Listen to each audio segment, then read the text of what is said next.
What's up, everybody? I'm joined here today by Tim Red. Before COVID, we were doing a good job of really telling the stories of a lot of our members. And coming into 2023, one of my goals was to get back to that. And I thought there was nobody better to start with than Tim. Tim's been around for a long time. Do you remember what year you joined the gym? Yeah, it was April or March 2016, not long after you guys opened. I think it was maybe your second or third new U class. Yeah, so we opened like May of 2015. So I mean, less than a year of being open, which would be like, I mean, that'll be 7 years coming up. So you've been around for 7 years, which is wild. Can't believe you're still here. You've asked me to leave a couple times and I refused. So Yeah, just didn't get the message. sure. Do you remember what brought you in the first place? Yeah, it was a point, and I think maybe a lot of people get there, was nothing I owned fit me anymore. So it was we moved up here. Well, it must have been 2014 from DC. I grew up in Washington County, but moved up here from DC in 2014. And I was working in a job that I didn't really care for, but sitting around doing nothing, putting on weight, and was at a point where everything's going like this, bunching and pulling. Like, so I have two options, right? I can go buy all new clothing, which sounds great, but it's also expensive, or I can join some type of gym that motivates me to move. And when you think about it, you can go to the Globo gyms for $10 a month, $20 a month, $35 a month. That's not money that matters to me. Not that I have a lot of money, but $30 a month doesn't matter to me. You put a price tag on it that's a lot bigger than that, 4 or 5 times that, you're going to be motivated to get moving. And so that's what brought me in. For sure. Do you remember like the first time you stepped in the gym? Like, what were your biggest hesitations or fears? Just seeing people doing stuff that I'd never done before, right? I'd been to a gym before. I can use a machine and go like this or like this. That's not what we do here, right? And so seeing complex movements, heavy barbells, things going overhead, people flying on rigs, like, wow, this is going to be something, and I'm not sure I can handle it. How do you feel like after those first few workouts? I mean, because obviously, like the barbell movements and like a lot of the body weight movements we do, like people generally don't do those unless Yeah, they're in like a CrossFit style gym. yeah. As soon as you catch on, it's becomes almost second nature. I mean, still there's a lot of things I'm not stellar at, but I enjoy doing. But after the first couple weeks, it felt good. It felt normal, and my body had adapted pretty quickly to memorizing movements and names of things. And after you don't laugh at those things, the names of things, then you really start to figure it out. And it makes a big difference. And then especially when I was in a new U class. It was a dozen people all Yep. learning how to do the same thing all at the same time. So hmm So when you signed up, because the new U program was 6 weeks long, did you anticipate sticking around past the initial 6 weeks? I did, because again, money is a motivator for me, right? I don't like to waste money, and I don't like to spend money, and I procrastinate even on buying a $20 something or other on Amazon. I'm like, oh, I don't want to push the button quite yet because I might not need it. And so money was a motivator. So I invested in that 6 weeks, and I knew that I was going to be there. I think I was there for every single session, maybe except for one. I think I might have gone to a friend's wedding or something, but yeah. Yeah. Yeah, I mean, it's wild how consistent you've been in the past 7 years since joining. There was and we were talking about this before we got on. There was a time, probably like 3 or 4 years ago. It was definitely before we were in the new facility, where you actually thought you were going to quit. You were going to put in your membership cancellation form. Could you like just tell us a little bit about like what was going on at that time? Yeah, I moved up here for one job, and then I switched to a new job at a new company. And after being in that, and I still work there. It's a great company. I love it. But for a while, I was just traveling so much. Some days, some weeks, 3 days a week, 4 days a week. I leave on a Monday evening, get back on late on a Thursday night, and the last thing you want to do at Thursday when you get in at midnight is be up at 5 or 6 for a morning class. And sometimes afternoon class or evening classes could feel a little bit like social hour, and that's not where my head was. Like, why am I, again, money is a motivator and a demotivator when you're not getting a return on your investment. Like, why am I spending money on something I'm not doing? So hmm let me take that money back. I can repurpose it, and then I changed my mind and haven't looked back. Especially after we were back in the gym after the pandemic. That's really when I was like, okay, this is, pandemic's bad for a lot of people. It's good for me because I don't have to go anywhere except a mile up the street. Yeah. Yeah, and I think like that's more common than you think, right? I mean, like people quit all the time, right? It's just the nature of the gym. There's not too many people who actually like decide to quit, like put in that cancellation form and then like really say like, okay, well, like let me see if I can actually give this another good go, Yeah. which I think is astounding because like you've been so consistent through that time. Like if you look back at yourself when you were going to quit and like yourself now, like what would you have told yourself then? I would have said just find a way to make it work. Right, you're traveling a lot, but get the motivation right. But I'm just because I'm traveling Monday through Thursday, there's Friday, Saturday, and Sunday that's left over, and there are still people in the gym and workouts to be done. I wish I would have been able to tell myself at that point to just make it work and put myself in a better mindset, and even develop the self discipline to work out when I travel. And I still am not good at that. Mhm. I wish I were, but it's corporate stuff. So it's like, oh, well, we're going to go right to dinner and drinks after work, and then we're coming back to the hotel and work because we haven't worked all day, meetings all day. And so again, you're up until I'm up until midnight, 1 or 2, and then getting up at 5, 6 in the morning to go do something. It's just, God, can I really do this? It's And tough. the answer is yes, I could do it. Again, it's self discipline and motivation when I'm on travel. Yeah, for sure. Do you remember like what your first bright spot was in the gym? Like, do you remember when you like the first thing you did were like, okay, like this is something that I really enjoy and I can see myself doing for a long time. It's going to sound sickening to say, but one of the first workouts I remember doing after New U was the 5,000 meter row. And nobody likes it, like, except maybe I can think of like two people, maybe three, that really like doing that 5,000 meter row. And I remember exactly where I was. I was on the old gym. I was next to Nick Osborne Yeah. from a long time ago, Uh-huh. right next to him. And he's, tall people are better at rowing usually. I'm like, oh, there's no way I'm ever going to get off this rower. Finally, after about 22 minutes, I was done. So Yeah. Oh, that's amazing. What so now like 7 years in, like what keeps you going? Like what keeps you consistent after like almost a decade of working out? it's again, it's going to sound weird, but it feels good to like feel the muscle soreness and feel the and I don't want to say pain because it's not pain, right? It's muscle soreness from working out. And again, it's also just feeling the healthiest and the strongest I've ever felt. And I'm 45 now, right? So yeah, I started when I was 38. I'm not good at math, but so I started later, and I feel great. And it's great to I was thinking about this earlier today that um, there came a certain point, probably about sometime in 2021, where I made the biggest movements in physicality, right, in strength and endurance as well.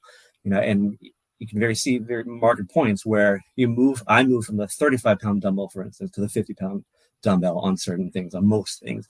Or, when it was going from the 115-pound barbell, the 125-pound barbell to the 135 or the 155, or even from the 185-pound deadlifts that we do to the 225s and higher.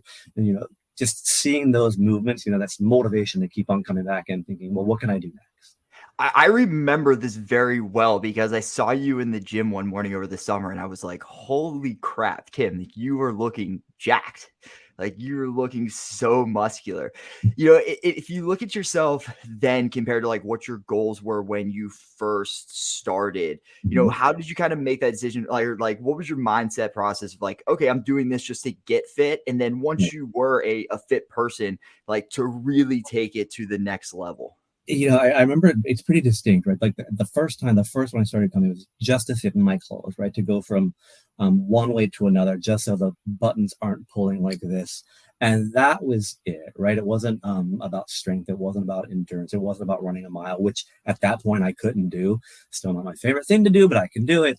And then, that point in 2021, we'd been back in the gym for a year after COVID, right? We came back about June 2020. So about May 2021, I was looking at myself in the mirror and thinking, I feel stronger than I've ever felt, but I don't look it. And so that's when I kind of took it to the next step of watching, uh, watching my diet, what I'm putting in, and then also putting in extra time. It's one thing to put in 3 or 4 days a week, but it's another thing, to get the results I wanted at that point, to put in extra time on different strength training, different endurance things outside of, the regular morning walks. Yeah, let's talk about nutrition a little bit. I mean, I think a lot of people come to us and like they want to solve everything at one time. Like I want to get my nutrition right, I want to get my sleep right, I want to get my fitness right. I think they can be very overwhelming for a lot of people. So we always try to dial those expectations back and say, like, let's change one thing at a time. When did nutrition really start to click for you? For me, it was 2021 as well when nutrition started. We focused on nutrition when I first joined. Bethany did a organic, it wasn't organic, but it was whatever it is. And, we were watching what we were eating type of thing. And, that really helped with weight loss at that point. But that's easy to come back on when you stop doing it, right? Yeah. So then, I put the weight back on and that was okay. But in 2021, for me, what it was saying, okay, I know I'm strong enough and I'm not focusing on those things. So now it's focusing on nutrition to then help with fat loss, with muscle gain, with strength training, strength gain. And so for me, that was, a good point to do it. I'd been doing it, for 5-6 years at that point.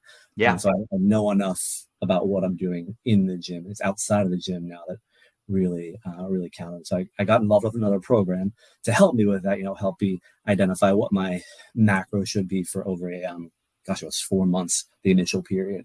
Yeah.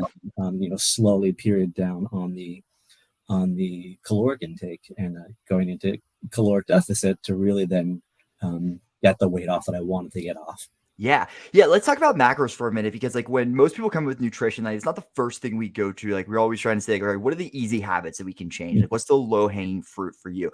But when you get into macros, it really allows you to dial in. And I was actually having this conversation with somebody yesterday. They're like, if I count macros, like, is this something that I do for the rest of my life? Like after you counted macros for those initial 4 months, were you exhausted? Did you take a break? Like, do you still count macros? So I'm not right now. I did it for a full year, as part of the program. I did it for a full year.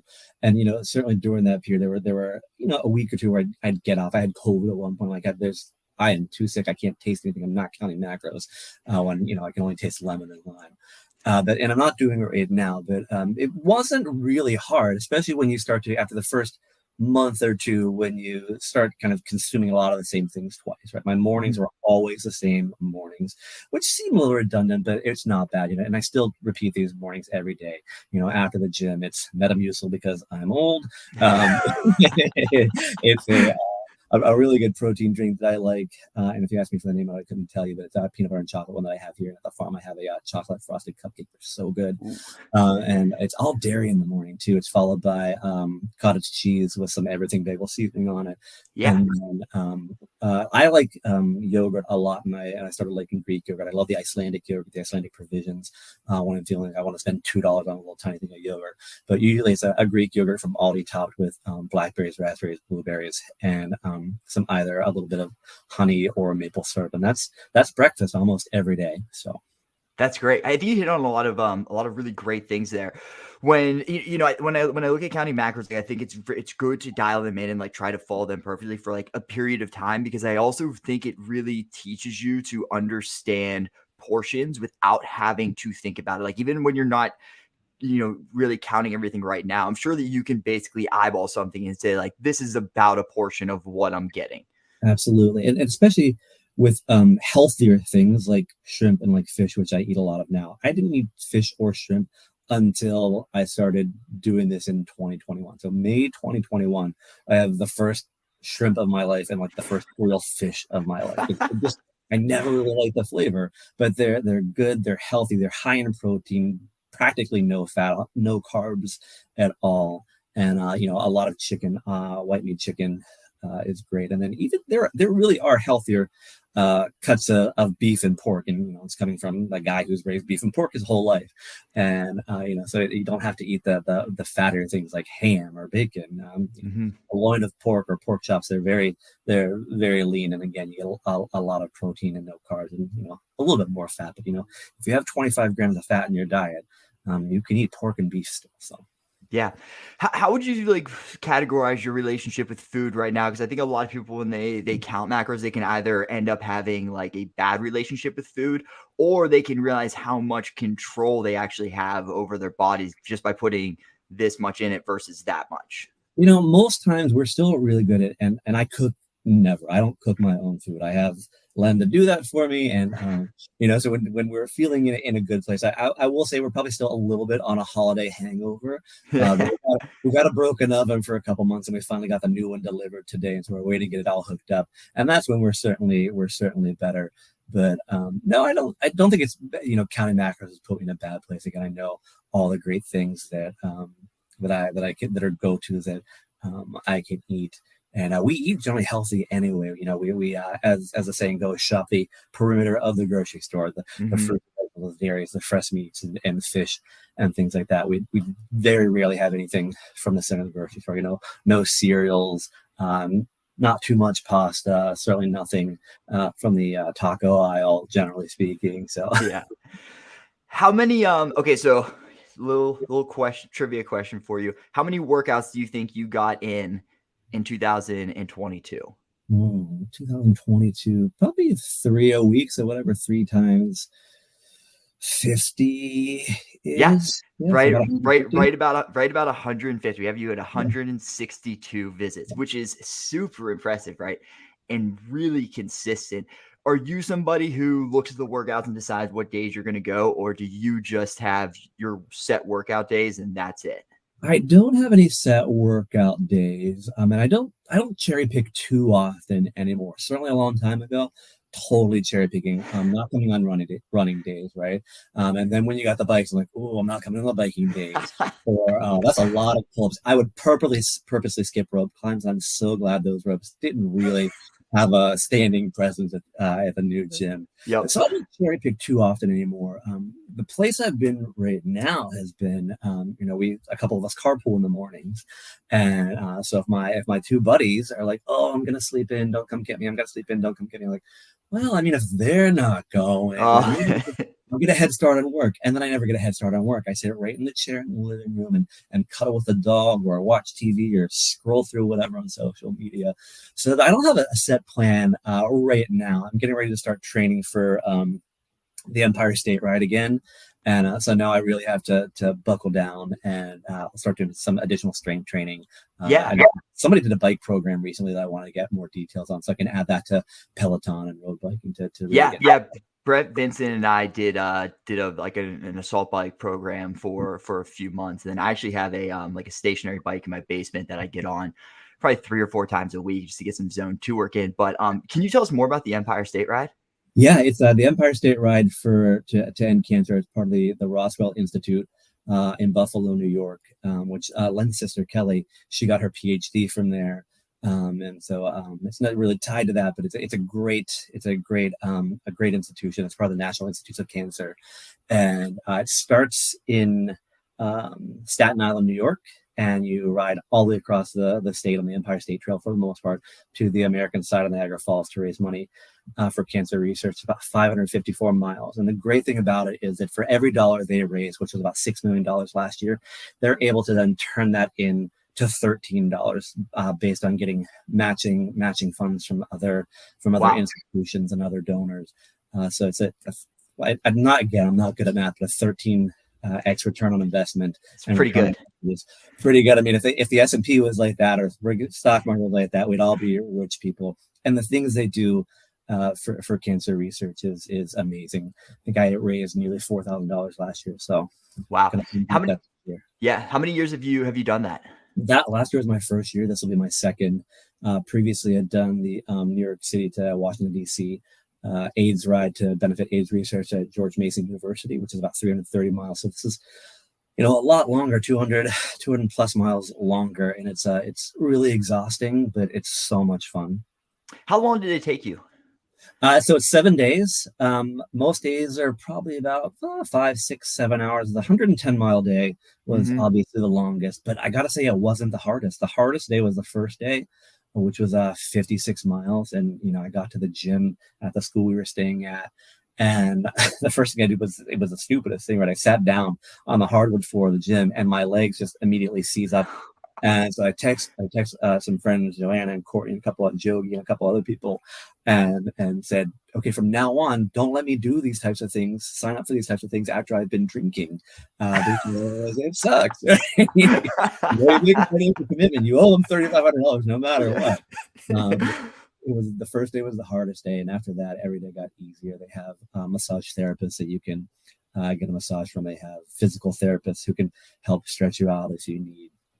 And if you don't want to ride, you don't ride. If you need to take the sag wagon, you get off and you get in the van and they take you to camp. It's fantastic, and it's Called the nonstop. Sad Wagon. Sag wagon. Sag Wagon. It is kind of sad, but yeah. It's a really great challenge, and I'm glad I did. I can't wait to do it again. Yeah, and it's amazing. So you'll be raising money for that starting when? Now I need to start raising funds. The last year I didn't really start anything until the beginning of July and raised $3,500 right quick. It's really good. So I'm gonna do it. I do need to get on the ball with it. And, we'll make sure that Tim gets on the ball with it before we publish this. There'll be a link in the YouTube description if you want to go and donate to Tim's cause. Thank you.